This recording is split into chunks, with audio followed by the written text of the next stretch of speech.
ഞാനീ പറയുന്ന കാര്യം കുറച്ചു പേർക്കെങ്കിലും റിലേറ്റ് ചെയ്യാൻ പറ്റുന്നുണ്ടാവും. എസ്പെഷ്യലി ലേഡീസിന്. ഈവൻ ഈ കിച്ചണിലേക്ക് കയറുമ്പോൾ സിങ്കിൽ ഇതുപോലുള്ള കുറേ പാത്രങ്ങളും വാഷിംഗ് മെഷീനിലും ബക്കറ്റിലും ഒക്കെ കുറേ തുണികളും ഒക്കെ എന്നെ മാടി വിളിക്കുന്നുണ്ടാവും. പക്ഷേ തൽക്കാലം നമ്മൾ അവരെ ഒന്നും മൈൻഡ് ചെയ്യുന്നില്ല.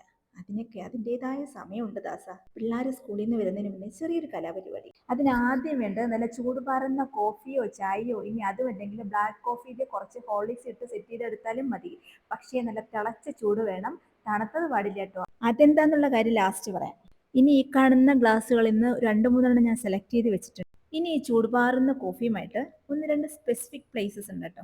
അവിടെ പോയി സ്വസ്ഥമായിട്ടിരിക്കും. അവിടെ ഇരുന്ന് പുറത്തോട്ട് നോക്കി ചൂട് കോഫി ആസ്വദിച്ച് കുടി. കാര്യം അപ്പുറത്തെ പറമ്പിൽ തെങ്ങിന്റെ മണ്ടയാണ് കാണുന്നതെങ്കിലും കാഴ്ചകളിലല്ല. ആഹാ, എന്തൊരു ശാന്തതയാന്നോ. ഒരു മെഡിറ്റേഷൻ ചെയ്ത എഫക്റ്റ്. മെഡിറ്റേഷന് വല്ല പേരും ഉണ്ടാവോ? നമ്മളിതിനെ മീ ടൈം, സെൽഫ് ലവ് എന്നൊക്കെ പറഞ്ഞാലും ചിലര് ഓ ഇത് സ്വാർത്ഥതയല്ലേ, ആ എനിക്ക് വേണ്ടി ചെയ്യാൻ ഞാനല്ലെങ്കിൽ പിന്നെ ആര്. പിന്നെ ഈ തിളച്ച കോഫി എന്തിനാന്നല്ലേ, തണുത്തതാണെങ്കിൽ ഒറ്റ വായിൽ വലിച്ചു കുടിച്ചിട്ട് എണീറ്റ് പോവില്ലേടേ. ഏത് മെഡിറ്റേഷനും ഒരു മിനിമം ടൈമൊക്കെ കൊടുക്കണ്ടേടേ. ഈ പ്രാന്തുള്ളവരൊന്ന് കമന്റ് ചെയ്തോളൂ കേട്ടോ.